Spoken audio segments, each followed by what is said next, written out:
Hai, kembali lagi di AA Channel. Pada video kali ini, AA Channel ingin mengupas film yang berjudul Range Runners 2019. Dan tidak lupa juga, AA Channel selalu berdoa agar semua yang menonton video ini sehat dan selalu bahagia ya. Film dibuka dengan memperlihatkan gadis yang bernama Mel, yang merupakan pelari tingkat dunia. Waktu dia terjatuh, dia dinasihatin ayahnya untuk tidak menyerah meski apapun yang terjadi. Karena kompetisi sudah dekat dengan jarak tempuh 300 km, akhirnya Mel dengan semangat dan penuh motivasi ayahnya berlari tanpa memperdulikan apapun. Ia dengan sengaja memilih hutan di Brasilia untuk berlari yang sangat ditakuti orang umumnya. Dengan latihan 1 minggu penuh, akhirnya Mel berhasil menyelesaikan latihan berlarinya. Di sudut lain, terlihat saudari perempuannya, dia yang dijemput saudari perempuannya yang tidak pernah setuju dengan profesi Mel sebagai pelari.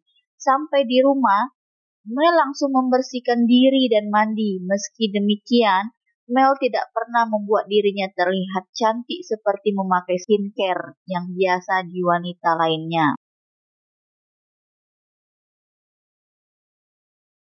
Mel yang sering disinggung oleh saudaranya soal penampilan membuat hari-harinya berdebat dengan saudaranya.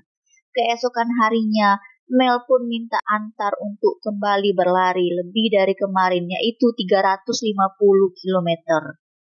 Dan saudaranya mengatakan ini tempat yang sunyi, namun Mel tetap nekat untuk berlari 350 km yang bisa memakan waktu 8 hari. Dengan cepat, Mel berlari dan tak ada yang bisa menghentikannya. Meski dia tahu trek jalan yang akan dia lalui, tapi dia juga tidak tahu apa yang akan terjadi di perjalanannya. Mel pun mengambil air di sungai dan memakan buah apel saat kondisi perutnya sudah mulai lapar.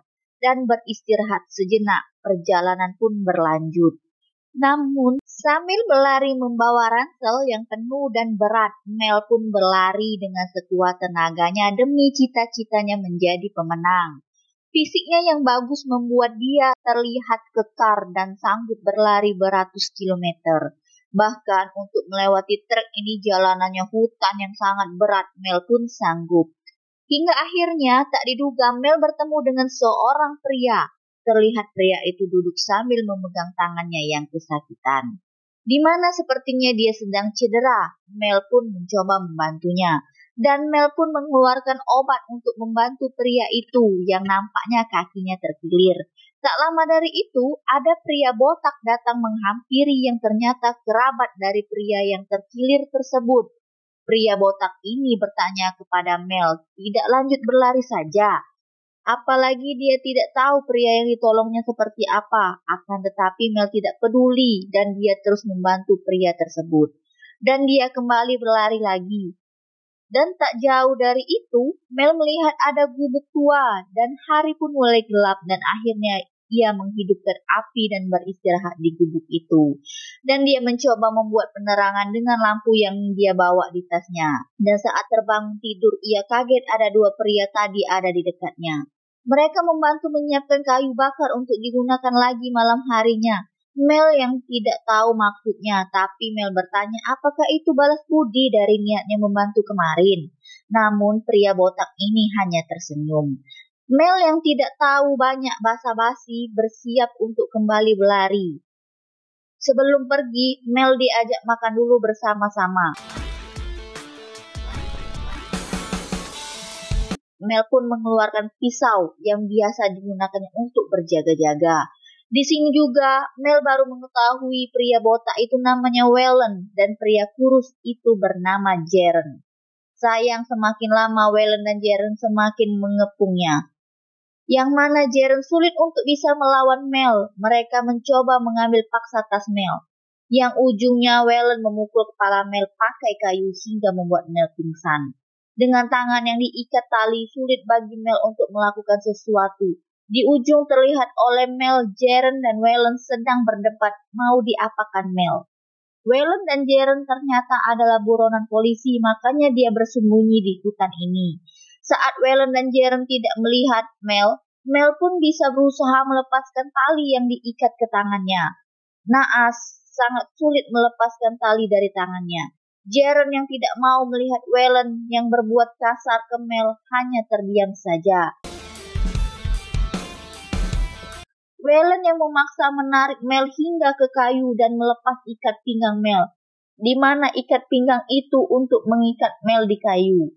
Jaren yang hanya bisa nurut aja dan gak bisa ngapa-ngapain lagi. Ia tahu tindakannya salah, tapi lebih gawat lagi kalau dia tidak mau menurutin apa kata Wellen. Alhasil, saat mereka pergi, Mel mengatakan kata pengecut ke Jaren. Waktu demi waktu berlalu, kini Mel hanya berusaha dengan tenaganya sendiri. Tak ada benda tajam yang bisa ia gunakan untuk melepaskan tali. Di titik menyerah, Mel masih berusaha lagi hingga akhirnya ikatan tali pun lepas dan membuat dia terjatuh. Sungguh luar biasa tenaga Mel ya guys.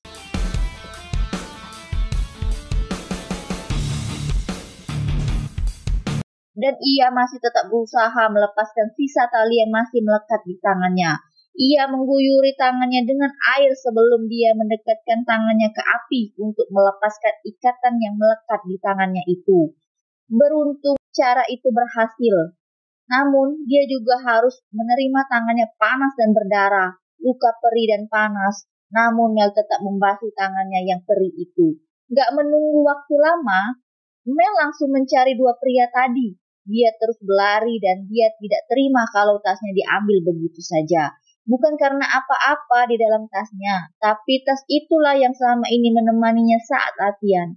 Sebenarnya Mel bisa saja langsung pulang dan meninggalkan hutan ini. Namun dengan tekad Mel yang kuat dan chemistry yang kuat dengan tasnya, dia pun akan berusaha mendapatkannya kembali. Dan yakinlah nasib Wellen dan Jaren akan jadi buruk. Di tahap awal ini Mel sengaja hanya memantau pergerakan mereka.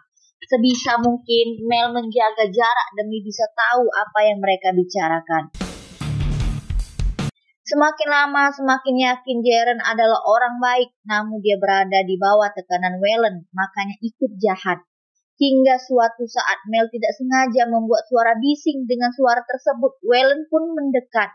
Mel yang langsung bersembunyi di balik pohon sambil menahan rasa sakit hanya bisa terdiam.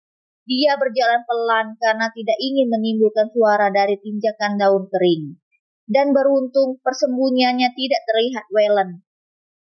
Wellen tidak sadar di mana tempat dia tidak ada tempat bersembunyi di bawahnya. Disitulah Mel bersabar sambil menunggu kepergian Wellen. Dan meskipun Wellen sempat mengeluarkan air mancur dari tubuhnya, tak lama kemudian Jaren yang sendirian memanggil Wellen. Mel yang haus langsung berlari ke tempat lain untuk mencari air.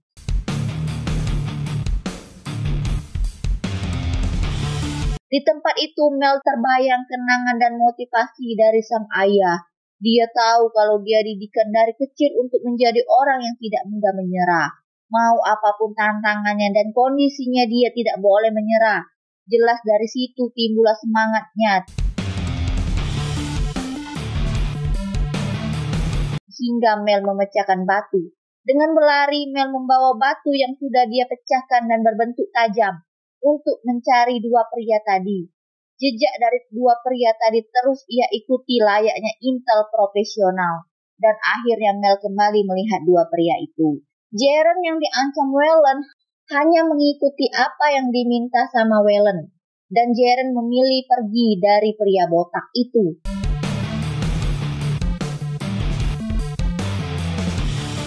Melihat celah ini, Mel langsung menerobos dan mengincar Jaren terlebih dahulu karena Jaren lebih mudah untuk dia kalahkan.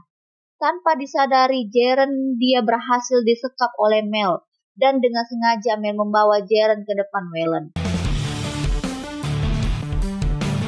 Wellen terlihat santai dan angkuh di sini dan sesegera langsung Mel meminta tasnya kembali agar ditukar dengan Jaren.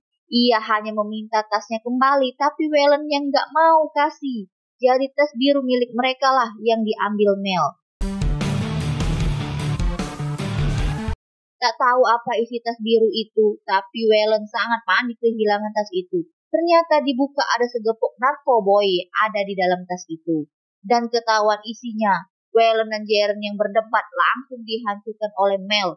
Jelas uangnya gak main-main, tapi Mel gak perlu tahu akhirnya narkoboy itu dibuat saja oleh Mel, hingga membuat Waylon marah besar. Dan Mel berlari sambil mengambil tasnya, namun tak lama kemudian Mel pun didorong oleh Waylon hingga hampir mati di jurang. Dan Mel pun terguling hingga membuat lutut Mel pun kesakitan. Jaren yang merasa Waylon berlebihan merasa kesal dan hanya bisa menahan amarahnya kepada Waylon. Sedangkan Mel terus berteriak kesakitan, sudah tidak mendapat tasnya, kakinya juga cedera. Juga begitu malang kamu Mel. Waylon pun terlihat kasihan dan tidak berniat lagi untuk membunuh Mel. Dia sengaja meninggalkan Mel seorang diri. Tapi Mel juga tidak bisa berdiam diri. Dengan 2 batang kayu dia mencoba bangkit lagi. Mental dan fisiknya yang tidak pernah menyerah, dia terus berusaha mencari bantuan. Memang Mel tidak bisa mengalahkan 2 pria itu. Namun dia sekarang masih sanggup untuk naik ke atas dan meminta bantuan. Beruntungnya, saat di atas, dia langsung bertemu dengan mobil berwarna hijau. Dan tak disangka isinya Polwan mendengar cerita Mel. Polwan itu membawanya ke kantor pusat. Perjalanan panjang telah dilewati hingga di ujung Mel merasa ada yang janggal. Dan dia tidak melihat atas satupun bangunan. Dan benar saja Mel diminta mengantar Polwan itu ke Jaren dan Waylon. Jaren dan Waylon yang menunggu di gubuk pun tak percaya yang akan terjadi. Mel sengaja datang lagi sambil membawa Polwan itu. Ternyata Polwan itu ada pemasok narkoboy yang dibawa oleh Waylon. Namun ketika ada celah untuk melawan Waylon, langsung melawannya. Dan Polwan itu pun selesai oleh Waylon.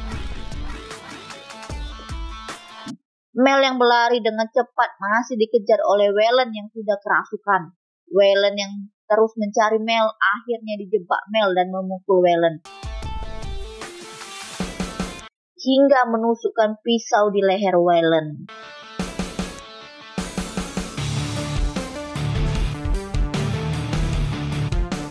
Dengan cepat, Mel juga mengambil batu dan berkali-kali memukul Waylon. Alhasil Mel pun bermandikan air merah.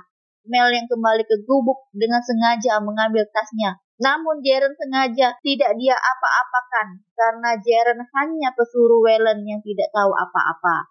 Mel yang istirahat sebentar sambil mencari napas segar. Dan kembali pulang tanpa meminta bantuan siapapun. Memang wanita yang luar biasa. Dan film pun tamat.